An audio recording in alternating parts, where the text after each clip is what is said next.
Alrighty, good afternoon, everyone. My name is Pranav Puppala, and I'll be giving you a lecture on Spinosaurus and its convoluted history throughout the course of its existence, and what we know now and what we're debating on now. So, first, a little bit of background on Spinosaurus. Spinosaurus, or Spinosaurus aegyptiacus, its full name, scientifically means the Egyptian spined lizard. It reached up to 14 meters in length and 74 metric tons in body mass. It lived in North Africa during the late Cretaceous and it was given the name Spinosaurus for its very distinctive spines, as you can see in the little image over there. And it is in consideration for one of the largest carnivorous dinosaurs, along with Giganotosaurus, hailing from South America, as well as Tyrannosaurus rex, which I'm sure you all know. Now, its original discovery, Spinosaurus aegyptiacus, was discovered in 1950 by a German paleontologist by the name of Ernst Stromer.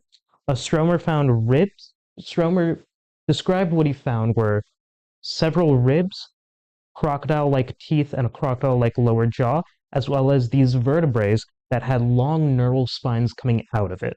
And so he dubbed the creature he found Spinosaurus based off those spines. When he was reconstructing the overall dinosaur of it, he described it as a large carnosaur, which is a group of just theropod dinosaurs similar to Allosaurus, T-Rex, and Giganotosaurus. And that is why you have this, if any of you know what Spinosaurus is, as you want to hold that up for a decent.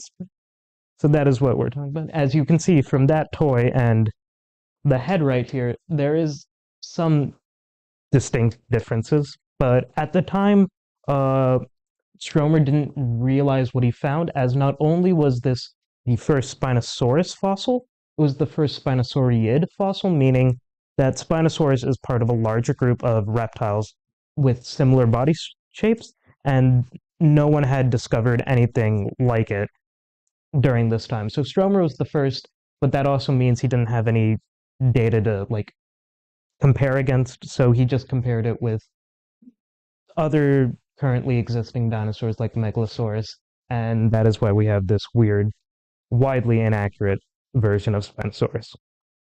Here are the original fossils that were discovered. As you can see, the aforementioned long vertebrae right here, as well as the crocodile-like lower jaw and these conal-like teeth. He also found a few ribs and a few other bones every now and then, but the main attraction were these very large spines. Now, here's a better image of just what he thought the overall dinosaur looked like. This is widely inaccurate for multiple reasons. One, I don't think a single animal has a hip that is located on the 45-degree angle. As I said, the head is off, as it's more the lower jaw indicates a more crocodilian shape, where here it's just your generic T-Rex. He did get the spine somewhat right, as it does look like this on the actual animal, but also the tail is not just dragging on the ground.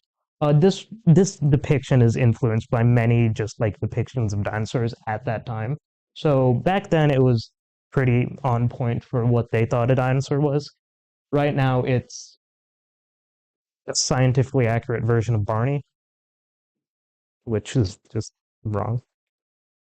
But unfortunately, where the Spinosaurid fossils were located, they were located in a Munich Paleontological Center, and around this time, a little world event known as World War II happened. So, on April 24th, the location holding the Spinosaurus fossils were bombed, and there were no remains of the Spinosaurus after the bombing. And this became a decently big issue because one, these were the only Spinosaurid bones at the time, and it was a decently rare species, as well as there were no other dinosaurs like Spinosaurus, so you couldn't be like, oh, well, I think it looked like this. This was all we had at the time, and that's all we knew for around 50 plus years. Until we found until a man by the name of Dale Russell found new fossil evidence for Spinosaurus. But now we had more dinosaurs discovered at the time, as well as two very important dinosaurs being Baryonyx, which hails from the UK, as well as Suchomimus hailing from Africa, similar to Spinosaurus. And what and since we had more fossil evidence of both Baryonyx and Suchomimus and realized, hey, the jaws of each animal look very similar. The ribs of each animal look similar. So do the vertebrae. We used we used our current Spinosaurus material, as well as looked at both Suchomimus and Baryonyx, to basically overhaul the entire design of Spinosaurus, using both Baryonyx and Suchomimus as our basis. The major change in this overhaul was one, it's more upright. Tail is now not dragging on the ground. Um, the claws on the hands are more pronounced, thanks to Baryonyx's discovery, as well as the major overhaul is the skull. It's no longer your like T-Rex pug shape. It's more of this crocodile snout shape. And the skull may have indicated, due to its crocodilian-like shape, that Spinosaurus may have had a different feeding style than what we knew. Uh, at the time, we thought, oh, it's just like a normal theropod. It probably ate like normal theropods, probably hunted on hadrosaurs or whatever it could get its hands on. Now, thanks to its more crocodilian-like shape, we've came to the assumption that, oh, it most likely ate fish like a crocodile. And this makes sense because where Spinosaurus is located, there is another large theropod known as Carcharodontosaurus, essentially Africa's version of the T-Rex. And if two of these coexisted at the time, one of them would not have coexisted for very long. The other would have probably killed it. Now, here are the remains of both Suchomimus and Baryonyx that were used to help reconstruct Spinosaurus. As you can see, there's much more of the material in the skulls of each animal, as well as the forelimbs, which helped just fill in some of the missing gaps, as we know. And interestingly enough, while not appearing in Baryonyx that much, a Suchomimus has this somewhat raised vertebrae, not to the extent of Spinosaurus, obviously, but it does help that Suchomimus has this high ridge, which may have indicated that there were more dinosaurs like Spinosaurus with this somewhat surprising rise in the spine. Baryonyx doesn't really have this, but Baryonyx had these large fish grabbing claws and much more of the jaw, which helped. So this is what then turned into this reinterpretation of Spinosaurus. As I said, more crocodile-like shape in the skull. You get these more like clawed forearms, great for grabbing fish. The sail is somewhat extended now. It's no longer just a perfect semicircle. Now it's more like raised along the back. And that's the legs are a little longer. Other than that, those were the main changes. But still, even with these changes, Spinosaurus wasn't that well known of a creature. It's still a large theropod, but not many people knew about Spinosaurus. That was until a little film came out. Now, how many of you have seen Jurassic Park 3? Lovely. You remember this guy? Yeah. How are your... Did you like him in the film? Ah, good. Many people didn't. So during the making of Jurassic Park 3, the paleontologist on set, Jack Horner, decided instead of making T-Rex the bad guy as it was in the first two films, why don't we bring in a new dinosaur to, quote unquote, dethrone the king? And so at the time, Spinosaurus was estimated to be much larger than T-Rex, so they thought, you know what? Why not bring him? And not only did this make Spinosaurus now one of the most well-known dinosaurs, it also it just generally boosted its awareness and popularity in the public. Now, I'm going to talk about Jurassic Park's design because I think it does a lot of things right. Jurassic Park is known for making their dinosaurs somewhat monstrous. A good example of this is in the Velociraptor. How many of you have seen the original Jurassic? So you know how the Velociraptors are more just giant, like the size of a human? Real life, they're the size of a chicken with feathers, not the man-eating creatures you see in the film. But at the time, this was probably really accurate to what we thought Spinosaurus was. A few gripes here and there. The sail is somewhat short, and it's just overall more monstrous looking. It has more muscles, and the head shape is a little less crocodilian, but still you can obviously see it's somewhat crocodilian. Uh, the hands are less pronounced with the claws, but other than that, this is pretty recognizable. So much recognizable that there are a lot of versions of this Spinosaurus. How many of you can name what's any of these that are currently on the screen? No? That's fair. Spinosaurus became super popular after Jurassic Park 3, and because of its unique design, as well as it technically being bigger than T-Rex at the time, as well as it killing a T-Rex in the film, um, most the entirety of dinosaur pop culture just took it and ran with it. And this design is pretty recognizable. You got the big sail, a croc-like jaw. There is one of these that is not like the other, and that is the middle one. I grabbed that photo from the Transformers film. You know, the robot film. Yes. Like when I was young. This one? Yeah. That's from Dinosaur Train. I'm glad you did. I used to watch that as a kid. Thank you. But yeah, this design is really recognizable. You got the sail, you got the crocodile-like mouth, and you got the just overall size. Would be a real shame if it was all suddenly about to change and look a little bit weirder than what this is. Enter 2014. So after a discovery of a Moroccan Spinosaurus specimen, Nizard Ibrahim and Paul Streno and a few other colleagues discussed the idea of Spinosaurus being a more semi-aquatic animal. This was a this was always a general idea given the crocodile-like style, but having it be more semi-aquatic than rather like say a heron who just fishes for food and more like a crocodile that actually swims through the water was somewhat of a new thought. Evidence for this semi-aquatic hypothesis were that in the new skeleton, the nostrils were much more closer to the eyes than they were the snout. We had more indication. We had a better look at the pelvis and legs, which were much shorter than we thought.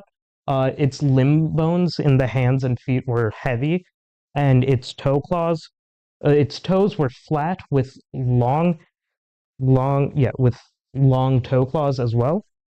And the tail didn't give, given what we knew about the tail at the time, it didn't give that much movement. It was more of a stiff tail. As well as the semi-aquatic theory they also speculated the idea, given calculations on the center of mass, that Spinosaurus was a quadruped. How many of you know what quadruped means? I'm gonna go to you because I've asked you. Balls and 4 legs. Yes, this notion would have been a big notion if true, because Spinosaurus belongs to a group called theropods, and theropod dinosaurs are like your T-Rex or Velociraptor. You're more bipedal, so walks on 2 legs, and you're more like meat-eating creatures. There are a few herbivorous ones, but when you think of a dangerous dinosaur, you normally think of a theropod. Spinosaurus, if was quadruped, would have been the first dinosaur to go from a bipedal or a really heavy bipedal stance, and well, the first theropod become quadruped after years of being bipedal. And yeah, so this is the new skeleton we had of it. As you can see, the major changes is it's just much more lower to the ground. There are a few changes to like the spine. We had a better look at the skull, and the arms. The legs are much shorter, but overall, it's just now more lower to the ground than what we thought. This gave us, this is a better reconstruction of the overall shape.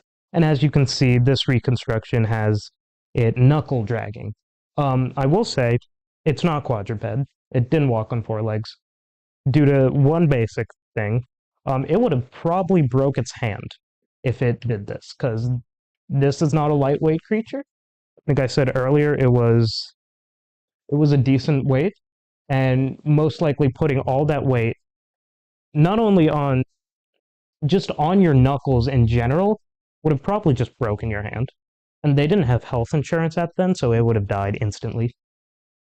Well, not instantly get infected, just break hand bad. Well, thankfully, in 2018, a man by the name of Donald Henderson sought to test the hypothesis of Spinosaurus beings having a semi-aquatic lifestyle. And he did this by creating digital models of Spinosaurus and testing for buoyancy, balance, and stability of Spinosaurus in the water. What he found out was, one, the center of mass was not where Ibrahim thought it was. Ibrahim thought the center of mass was in front of the hips, leading to a more quadrupedal style. Henderson found that the center of mass was actually above the hips, making it more bipedal. But also the results indicated that while Spinosaurus could float on the water, it wasn't physically adapted well for swimming. In fact, he stated that it would most likely tip over in the water to its side if it tried to swim. In 2020, we got a better look at the Spinosaurus's tail. That was from the Moroccan Spinosaurus. And Ibrahim described the tail as more of a paddle-like shape. Think of like a tadpole. You know how tadpoles have that flimsy? Yeah. So that's essentially Spinosaurus. The tail spines were made. Yeah, Spinosaurus had these long tail spines running from this, not as big as it had on the back, but decently big, running all the way down to the end of its tail. Now, in this study, he also experimented with the idea of, hey, let's see if it could actually swim again, because that's our main gripe, apparently. This goes on for years, it being aquatic and not. But anyways, he got a 2D model of the tail, as well as models from a crocodile, newt, and just a general theropod. And he compared the hydrodynamics of it. Essentially, he put it in a tank and see how well it went back and forth and generated enough thrust for swimming. He concluded that the tail was adequate enough for propulsion, and he reinvented the Spinosaurus as this semi-aquatic pursuit predator, similar to a giant river otter, but, crocodile with a giant spine on the back. This is our most up-to-date version of Spinosaurus' skeleton. As you can see, it has this more paddle-like tail, with the neural spines raised much larger here than other depictions. Everything else is the same. It's no longer knuckle dragging as depicted by Scott Hartman. It's more of just like a murder swan, if you will, given the neck and general posture of it. Here's an artist depiction of the new Spinosaurus with the more tadpole-like tail. Again, you can see how you have the general shape with the neural spines raised out along it. Now, in 2022, Streno wanted to rebuttal the aquatic hypothesis. He used 3D models obtained from CAT scans of the real-life skeletons of Spinosaurus, as well as models of Spinosaurus, like casts of the fossils, as well as sculpted flesh on those skeletal reconstructions. And he tested a wide range of just motion. So he tested drag, stability, he refound the center of mass, its diving ability, and its speed underwater. He concluded in his study that Spinosaurus was poorly adapted at swimming, diving or lunging at prey. Therefore, it technically wasn't a semi-aquatic uh, animal, more of like a heron waiting in the water and fish if it could. But our tale doesn't end there. Again, in 2022, Matteo Fabri used statistics to determine the ecological habits of many different animals. His main goal was to see if Spinosaurus was aquatic or not. That's half of every paleontologist. What he did was he looked at the voids and bones. Essentially, he looked at these because land animals like us, our bones are generally hollow. It's what allows us to float on water, while more aquatic animals have more denser and filled bones, which allows them to sink. Now, what he did is he took a wide pool of both extinct and current living animals and looked at cross sections of the femur and ribs and averaged the number of voids in each species' bone. Then he assigned them to two groups. So, say if your bone was generally hollow, you would be flying. If your bone was generally filled, you would be swimming. And from there, he scaled the strength of that characteristic from 0 to 1. So, for instance, if your bone was very hollow, you would have gotten a flying 2. And that mainly indicates that your bones are similar to that of like modern day birds. None of us should have that type of bone because we would be up in the air, hopefully. Anyways, using the data from all those species, he plotted the data on a graph with animals that we know with known ecology, like crocodiles, river otters, hippos, and he used extinct animals, which we don't know the ecology of, and slowly slotted them in places where they best lined up. This helped determine that Spinosaurus, as well as Suchomimus and Baryonyx, were more semi-aquatic animals. However, in 2024, a man by the name of Nathan, God, I'm not going to pronounce that name right, Manifold, we're going to go with, had many issues with Fabri's original methodology in that paper. He pointed out substantial issues in his data set. Some of the flaws were that the data set had creatures that didn't hunt or forage in the water, so their inclusion kind of skewed the data. Most animals have a variability in their bone, just compaction. A good example of this is whales. Whales have really dense bones in their head and humerus, but everywhere else they don't have that dense of a bone. It allows them to come back up for air and not entirely sink to the ground. Also, the larger an animal it is, the more absences it has in its actual bone. Spinosaurus being a very airy creature in its bones, this is what allows creatures like sauropods, your Brachiosaurus, Apatosaurus, to grow to such length.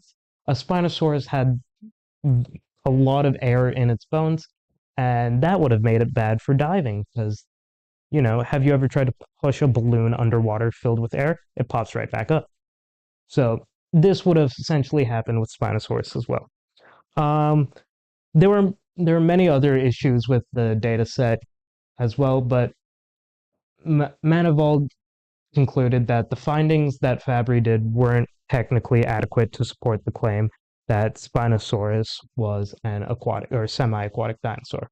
I would like to mention that he has an entire paper, and it doesn't really just doesn't add anything to the original debate. It's more of just, I don't want to say attack piece because it's really well written, but it's more of a critique on on Fabry's original paper. And so that's where we currently are now.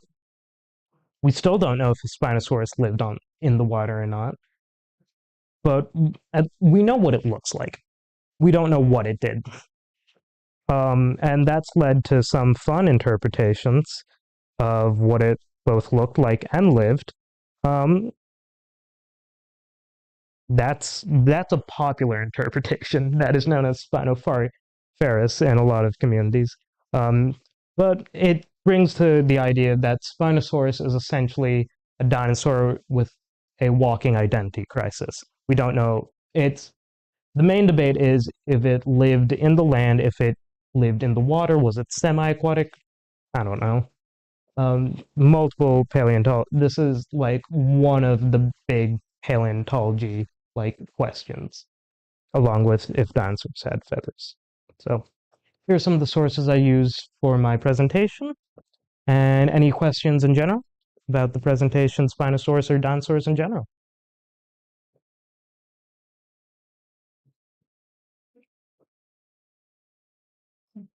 Alrighty. Thank you all for coming. Oh, sorry. How would that Spinosaurus cope with other dinosaurs like Carcharodontosaurus, or say if it lived in the southern hemisphere, Giganotosaurus? How would it behave with that?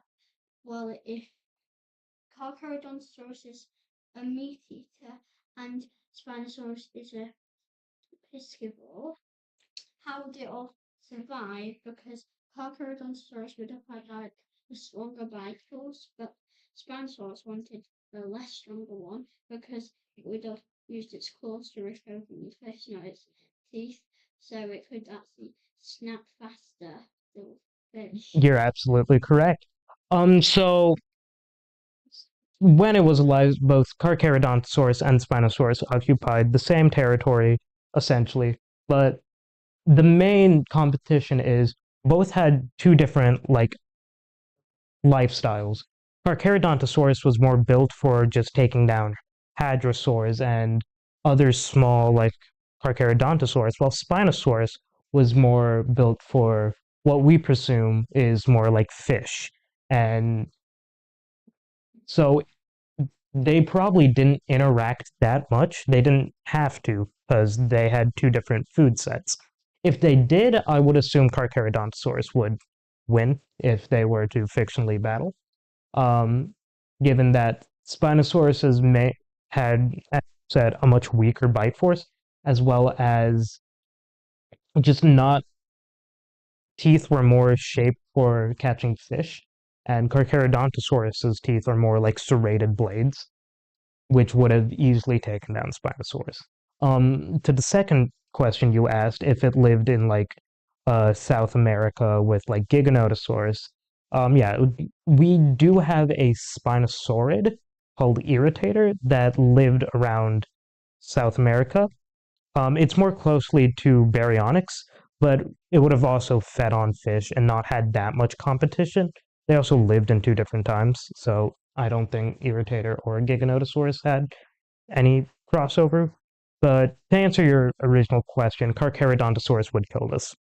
Yeah, but Irritator would definitely not win because Oh yeah, Irritator is like a chicken and like Giganotosaurus is like uh Giganotosaurus is one of the largest animals. I if it did actually coexist with Spinosaurus and Carcharodontosaurus, but is the spined hadrosaur in that area? Orangutide? Yes. Yes. So yes, orangutide. We believe that Carcharodontosaurus is one of its food sources would have been orangutide. So yes, it did coexist at the time. It was a fun little spined ecosystem over there. Any other questions? Alrighty, thank you for coming.